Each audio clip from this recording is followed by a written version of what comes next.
সমাজের আন্দোলন বিরোধী আন্দোলন যশোর জেলা আওয়ামী লীগের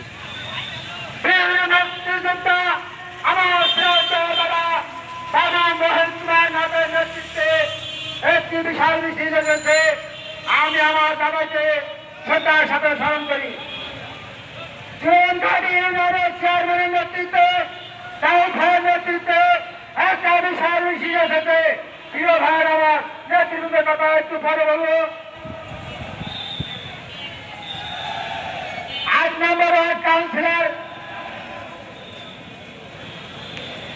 আমি আমার সংক্ষিপ্ত বক্তব্য এখানে শেষ করলাম।